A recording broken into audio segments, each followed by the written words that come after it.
حضرت عمر فاروق اللہ اکبر، حضرت عمر جیسا بندہ 24 لاکھ مربع میل کا حکمران، اور شاہ روم کو خط لکھ کے کہتا ہے میں منت نہیں کرتا، میں حکم دیتا ہوں۔ اتنا تگڑا بندہ۔ جنگ قادسیہ کے لیے حضرت سعد بن ابی وقاص کو بھیجا، فتوح شام پڑھ کے دیکھیں۔ حضرت عمر بڑے پریشان ہیں، اتنے دن ہو گئے کوئی رپورٹ ہی نہیں آئی۔ اب تو موبائل ہے نا، تو ایک منٹ کی رپورٹ لیں آپ، بلکہ آپ ایک منٹ کی فوٹو لیں، آپ رپورٹ تو دور رہ گئی۔ حضرت عمر فاروق رضی اللہ تعالیٰ عنہ بڑے پریشان ہیں کہ قادسیہ میں حضرت سعد بن ابی وقاص کے ساتھ لوگ جہاد کرنے گئے، رپورٹ کوئی نہیں آ رہی۔ اتنے پریشان تھے کہ باہر نکل کے نا اس رستے پہ بیٹھ جاتے جو رستہ قادسیہ کی طرف سے آتا تھا، جو بھی آتا جاتا پوچھتے جنگ کے کیا حالات ہیں۔ ادھر جب اللہ نے فتح دے دی نا، تو حضرت سعد بن ابی وقاص رضی اللہ تعالیٰ عنہ نے ایک قاصد کو خط دے کے بھیجا، کہنے لگے عمر کے پاس جاؤ، انہیں اطلاع دو کہ الحمدللہ اللہ نے اسلام کو فتح عطا کر دی۔ یہ حضرت عمر کو جا کے دینا، وہ بڑے پریشان ہوں گے۔ وہ جو اس زمانے میں اس طرح ہوتا تھا کہ کئی دور دور سے صحابہ جو دوسرے شہروں کے ملکوں کے رہنے والے ہوتے تھے، وہ بھی آ کے شامل ہو جاتے تھے جہاد میں۔ کوئی ایک دفعہ مدینے آیا، کوئی 2 دفعہ آیا، پھر اپنے اپنے علاقوں میں بہت سارے لوگوں نے زیادہ دفعہ حضرت عمر کو دیکھا بھی نہیں تھا۔ وہ جو قاصد خط لے کے آیا تھا نا، اس نے ایک آدھ دفعہ دیکھا تھا، حضرت عمر بوڑھے ہو گئے، وہ پہچانتا نہیں تھا۔ ادھر سے وہ خط لے کے آ گیا، حضرت عمر مدینے سے باہر نکل کے اس روڈ پہ بیٹھے تھے جو قادسیہ سے آتا تھا۔ جب وہ اس آدمی کو آتے دیکھا تو حضرت عمر اٹھ کے کھڑے ہو گئے، فرمانے لگے قادسیہ سے آ رہے ہو؟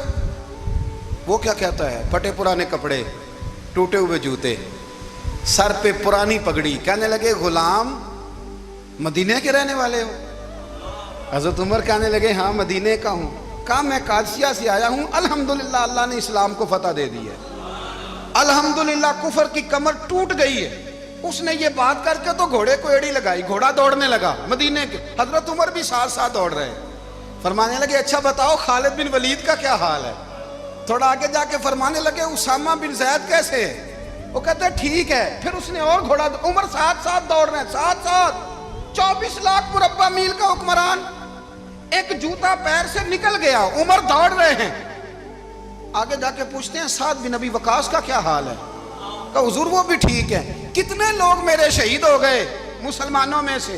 کہنے لگا صحیح گنتی کا نہیں پتا، یہ لفظ ادا ہوتے ہوتے مدینے کی سرحد آ گئی۔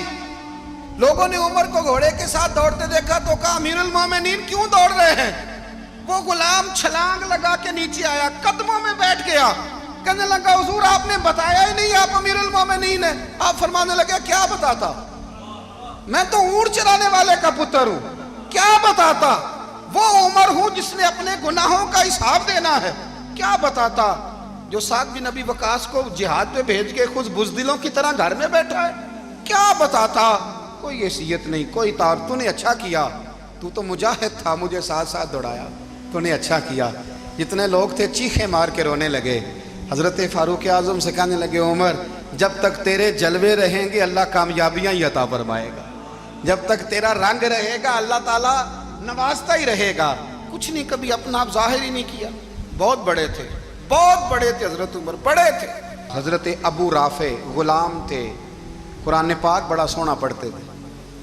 حضرت عمر جب بھی انہیں ملتے کہتے ابو رافع تو عمر سے اچھا ہے، قرآن بڑا شاندار پڑھتا ہے۔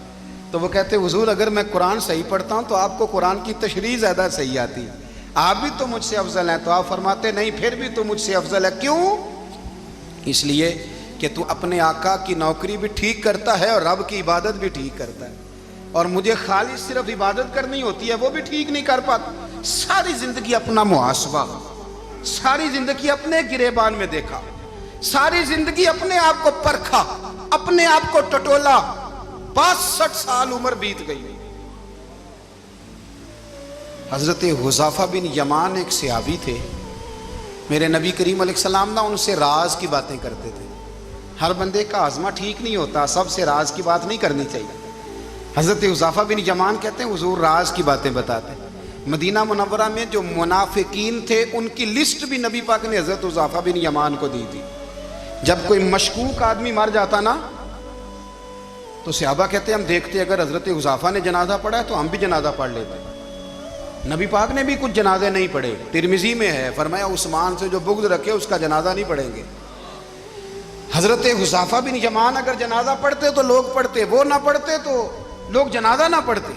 حضرت حذیفہ بن یمان کہتے ہیں جناب عمر فاروق کی خلافت کے آخری ایام تھے، کچھ دنوں کے بعد وہ شہید ہو گئے۔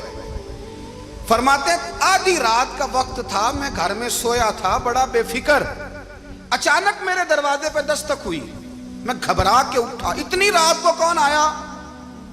کہتے ہیں قربان جاؤں، دروازے پہ گیا تو امیر المومنین فاروق اعظم دروازے پہ۔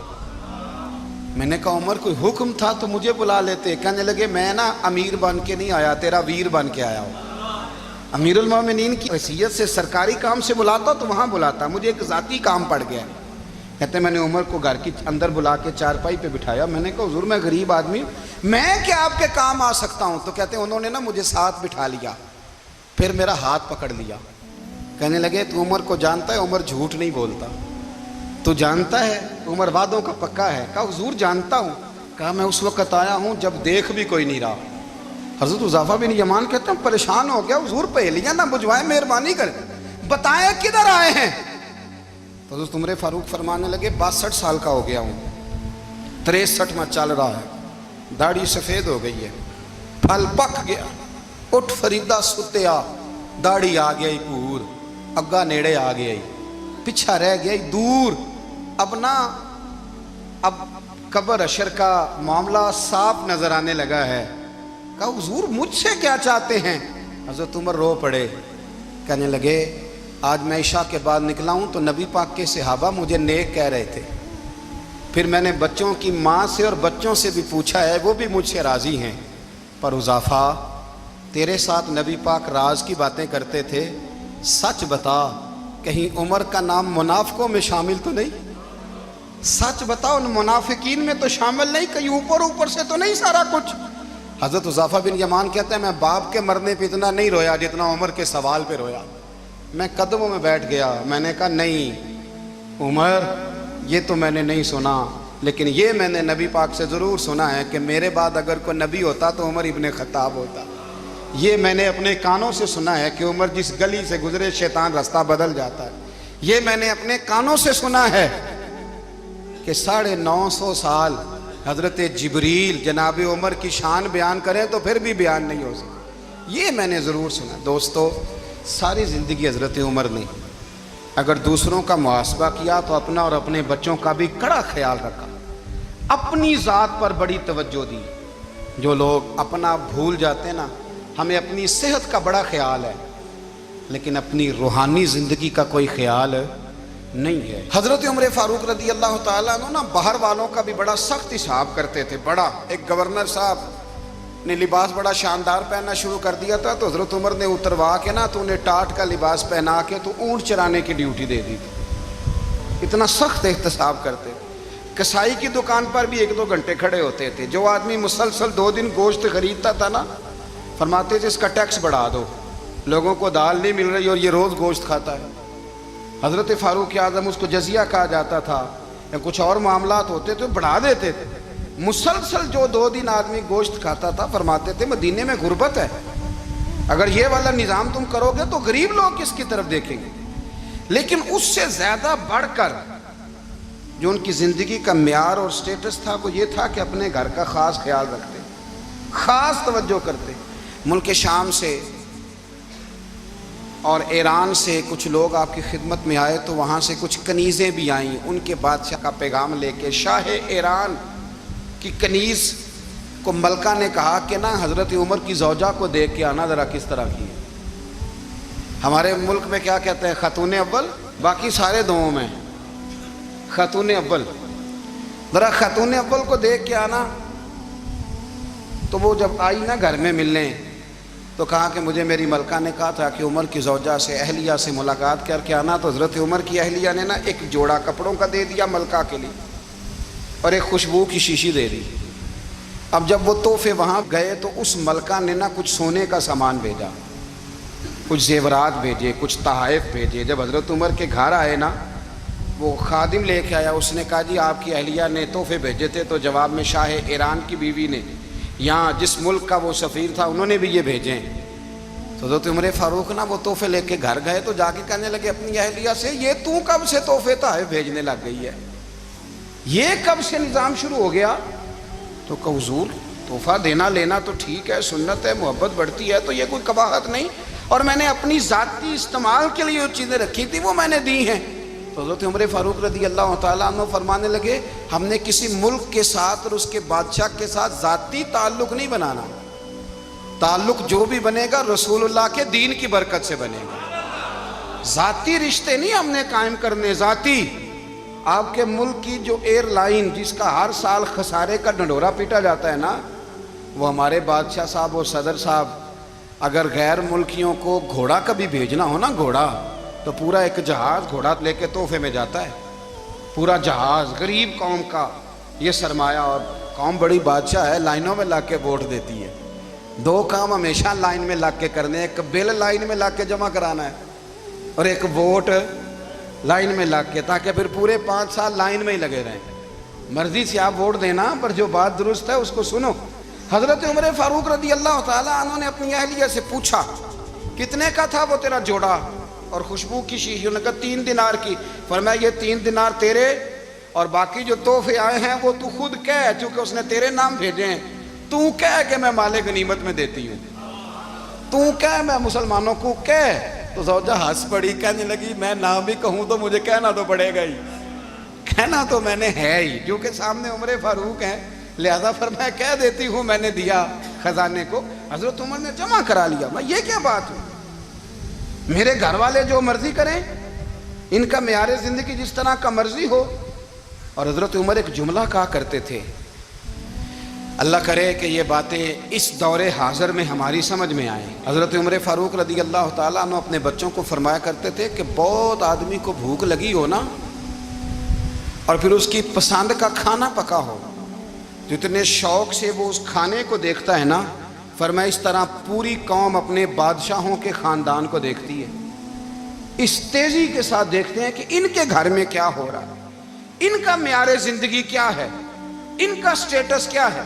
آپ کے بچے دونوں کاروبار کے لیے مصر گئے، ایک بہت بڑا قافلہ گیا مدینے سے مصر تجارت کے لیے، تو یہ گئے تجارت کے لیے، تو حضرت عبداللہ ابن عمر، حضرت عبید اللہ ابن عمر، حضرت عمر کے دونوں بیٹے گئے۔ جناب عمر فاروق کے بچے جب وہاں پہنچے تو مصر کے گورنر نے نا لوگوں کو تعارف کرایا کہ یہ عمر فاروق کے بیٹے ہیں۔ ایک چھوٹی سی بات کر دوں، یہ چودھری کے بیٹے کو کون بتاتا ہے کہ تو چودھری کا بیٹا ہے؟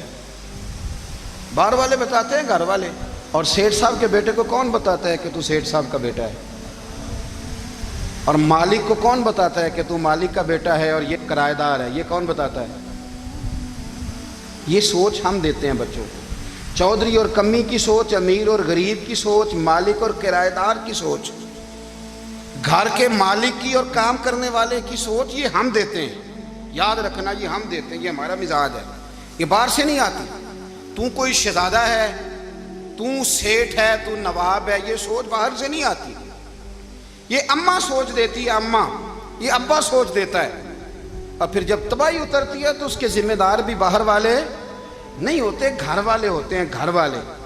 ہمارے بچوں کی طبیعتوں پر زیادہ نقش باہر والوں کا نہیں ہوتا، گھر والوں کا ہوتا ہے، یاد رکھیے گا۔ حضرت عمر فاروق رضی اللہ، بچے ہیں، شہزادے ہیں، وہ کاروبار کرنے گئے، اور وہاں بتایا گورنر صاحب نے کہ یہ فاروق اعظم کے بچے، امیر المومنین کے۔ لوگوں نے ان سے زیادہ مال خریدا، تجارت میں زیادہ نفع ہوا، ظاہر ہے کہ وہ آپ کے جو اللہ خیر کرے حکمران ہیں، ان کے کاروبار کتنے ملکوں میں ہیں، کس بنیاد پر ہیں؟ وہ صرف اس بنیاد پر کہ وہ حکمران رہے، ان کے لیے آسان تھا بڑے لوگوں سے تعلقات بنانا۔ حضرت عمر فاروق رضی اللہ تعالیٰ عنہ کے بچے ڈھیروں مال کما کے جب واپس آئے نا، تو حضرت عمر سے آ کے بچوں نے بطور محبت کا، ابا جی اللہ نے بڑا ہی فضل کیا ہے، بڑا مال کمایا الحمدللہ، یہ دیکھیں کتنا نوازا ہے۔ تو حضرت عمر کہنے لگے سارے قافلے نے اتنا ہی کمایا ہے، سارے قافلے نے اتنا ہی کمایا ہے؟ کہ حضور نہیں، سارے قافلے نے اتنا نہیں کمایا، سب کو اتنا نہیں ملا، وہ تو وہاں گورنر صاحب نے لوگوں کو تعارف کرایا تھا کہ یہ عمر کے بچے ہیں، تو لوگوں نے پھر ہم سے بڑا ہی خریدا۔ تو حضرت عمر فرمانے لگے ٹھیک ہو گیا، میں بات سمجھ گیا، اس طرح کرو، جو تمہاری اصل زر تھی نا، جو راز تھی، وہ رکھ لو، اور باقی سارا مال مال خزانہ میں جمع کرا دو، اس لیے کہ یہ تم نے تجارت نہیں کی، یہ تم نے اپنے باپ کا نام بیچا ہے، یہ تم نے امیر المومنین کے بیٹے ہونے کا فائدہ اٹھایا ہے، فرمایا یہ تمہارا نہیں حق، یہ مسلمانوں کا ہے، اس لیے کہ یہ مال تم نے محنت سے نہیں کمایا، یہ باپ کی کرسی کا فائدہ اٹھایا ہے۔ اور فرمایا اگر تم نے مال جمع نہ کرایا تو میں مال بھی لے لوں گا زبردستی اور کوڑے بھی ماروں گا، ڈبل سزا دوں گا۔ مرضی سے جمع کراؤ گے تو کوڑوں سے بچ جاؤ گے۔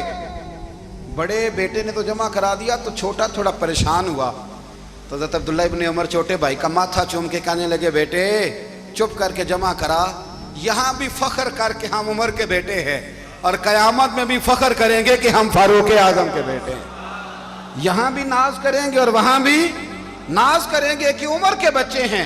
ہمارے باپ نے خود بھی حلال ہی کھایا ہے، اور جب ہماری کمانے کی باری آئی ہے تو ہمیں حکم بھی حلال کھانے کا دیا۔ بھائی ہمارا مزاج دے، بچہ جب لے کے آتا ہے 2 لاکھ روپیہ تو کبھی پوچھے کہاں سے آیا ہے؟ جب وہ پہلے دن غلط دوستوں کے پاس جا کے بیٹھتا ہے تو کبھی نکالا ہے گھر سے اسے؟ یہ بہت سارے خمیازے ہمیں اس لیے بھگتنے پڑتے ہیں کہ ہم ابتدا میں سوراخ بند نہیں کرتے، جب اس میں شگاف پڑ جاتا ہے، سیلاب آتا ہے تو ہمیں ہوش آتی ہے۔ حضرت عمر نے اپنے گھر میں نگرانی رکھی، کڑی نگرانی۔ زیادہ نماز گھر میں پڑھتے تھے حضرت عمر، نفلی نمازیں زیادہ کیوں بلا؟ میرے اصحاب مجھے حکم دیتے تھے کہ فرض نماز کے علاوہ نمازیں گھر میں پڑھنا، بچوں کو عادت پڑے گی، ذوق پیدا ہوگا، ان کو پتہ چلے گا کہ ہمارے گھر میں 5 وقت کوئی اور کام بھی ہوتا ہے۔ بھائی یاد رکھیں کہ آپ نے اگر سجدہ کرنا ہے تو بچہ لیٹ جائے گا، اسے پتہ کوئی نہیں سجدہ کیا ہے، لیکن جب گھر میں کبھی قرآن ابا جی کھول لینا، میں اکثر کہتا ہوں جب ابا جی کا موڈ بن جائے نا لیکچر دینے کا، وہ گھر میں شروع ہو جاتے ہیں، کہتے ہیں آپ لوگ نماز نہیں پڑھتے اس لیے میرے کاروبار میں برکت کوئی نہیں، تم سویرے قرآن پاک نہیں کھولتے تو میں تباہ ہو گیا ہوں۔ تو میاں آپ نے کب گھر میں قرآن پاک کھولا تھا؟ آپ نے کب نماز پڑھی؟ آپ نے کب گھر کے اندر اللہ رسول کا ذکر کیا تھا؟ آپ نے کب حدیث چھیڑی؟ آپ نے بھی تو گھر کے اندر جب بھی آپ آئے ہیں تو آپ نے وہی کچھ کیا جو دنیا دار کرتے ہیں۔ آپ بھی تو اپنا موبائل لے کے الگ کونے میں بیٹھ گئے، آپ نے بھی تو کہا ہے کہ اب تمہارے چینل ختم، اب میری مرضی والا چلے گا۔ تو جو آپ نے کیا ہے بچے بھی وہی کام کریں گے۔ آپ نے بھی گپ شپ لگائی ہے تو وہ بھی لگا رہے ہیں۔ یہ سمجھ لیں جو کام آپ کریں گے آپ اپنے بچوں کی سیرت میں اس کا جلوہ دیکھ لیں گے۔ بڑی پکی سی بات ہے کہ آپ کو بچے کی عادتیں دیکھ کے سمجھ آ جائے گی کہ میں بھی یہی کرتا تھا اور یہ بھی۔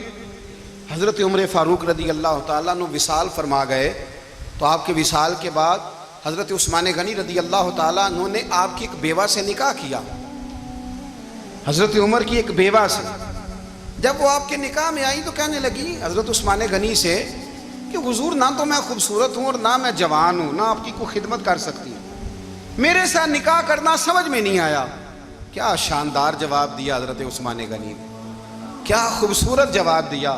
فرمانے لگے میں نے اس لیے نکاح نہیں کیا کہ مجھے تمہارے حسن سے دلچسپی تھی یا تمہاری خدمت کی ضرورت تھی، میں نے تو اس لیے نکاح کیا ہے کہ مجھے بتاؤ عمر فاروق گھر کے اندر اپنے رب کی عبادت کس طرح کرتے تھے، وہ قرآن پاک کس طرح پڑھتے تھے، وہ رویا کیسے کرتے تھے، استغفار کا طریقہ کیا، کس وقت کس انداز میں وہ اپنے رب کو یاد کرتے تھے۔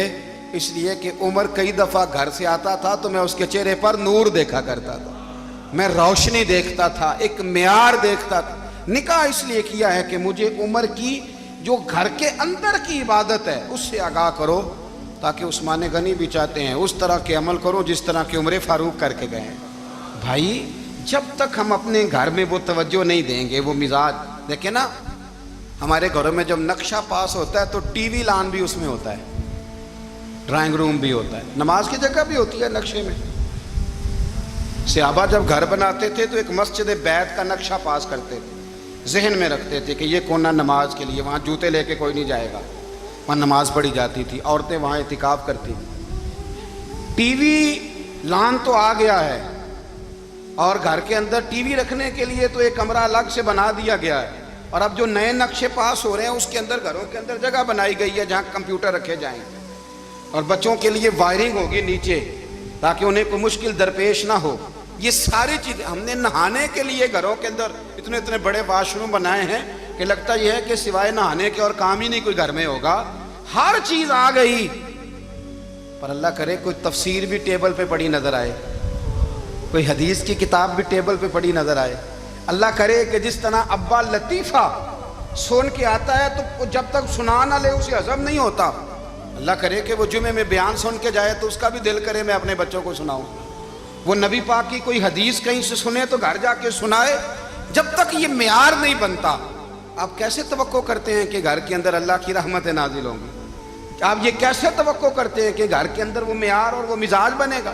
حضرت عمر فاروق نے ذاتی زندگی پر جو توجہ دی، گھر والوں کے معیار پر جو توجہ دی حضرت عمر فاروق رضی اللہ تعالیٰ عنہ نے، وہ بھی بڑی دیدنی ہے. حضرت ابو موسیٰ اشعری کو نا آپ نے وزیر خزانہ بنایا تھا. تو حضرت ابو موسیٰ اشعری کہتے ہیں کہ حضرت عمر کو شیخ خزانے میں رہنے تو دیتے نہیں تھے.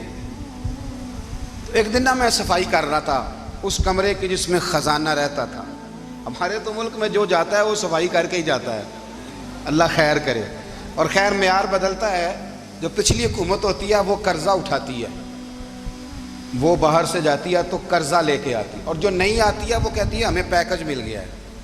وہ قرضہ نہیں اٹھاتے. ان کو کیا ملتا ہے؟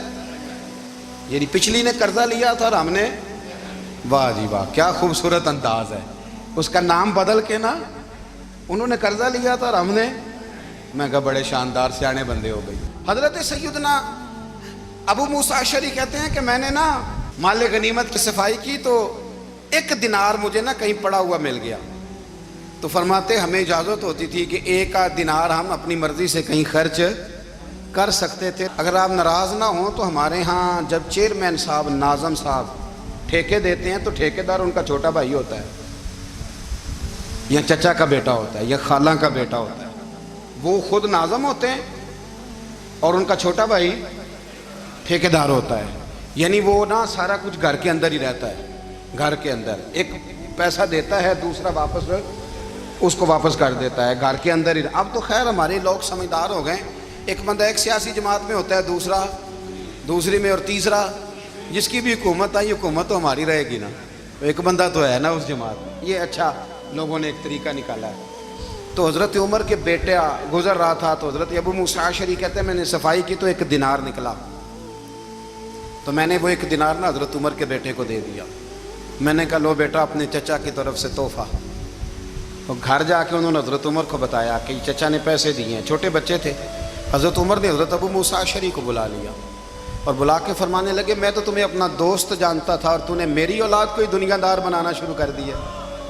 میرے بچوں کو ہی تم نے دنیا دار پیسوں پہ لگانا شروع کر دیا. میں تو تمہیں یار سمجھتا تھا. فرمایا تمہیں چاہیے تھا میرے بیٹے کو نصیحت کرتے کہ بیٹا پیسوں سے رب راضی نہیں ہوتا، اس کی رضا والے کام کیے جائیں تو رب راضی ہوتا ہے. اور فرمایا تمہیں کوئی اور گھر نہیں ملا تھا تباہ کرنے کے لیے، میرا ہی گھر ملا تھا. اٹھاؤ اپنا دینار اور خبردار آج کے بعد میرے بچوں کے ساتھ یہ والی نیکی نہ کرنا. اور ہمارا کیا سٹیٹس ہے؟ دوستی ہے اس سے جو تحفے زیادہ دے، جو بچوں کو خراب کرنے میں مدد زیادہ کرے، اس کے ساتھ یہ رہنا. حضرت عمر نے گھر پہ اور سب سے بڑھ کر اپنی ذات پہ توجہ کی. حضرت ابو مالک رضی اللہ تعالیٰ عنہ کہتے ہیں میں عمر کے پیچھے پیچھے ایک باغ میں گیا، اکثر اس باغ میں جایا کرتے تھے. اور عمر جا کے نا تو درخت کے نیچے بیٹھ گئے اور فرمانے لگے او امیر المومنین اللہ سے ڈر جا، ورنہ جس رب نے حکومت دی ہے وہ عذاب بھی بڑھا دے گا. ڈر جا رب سے.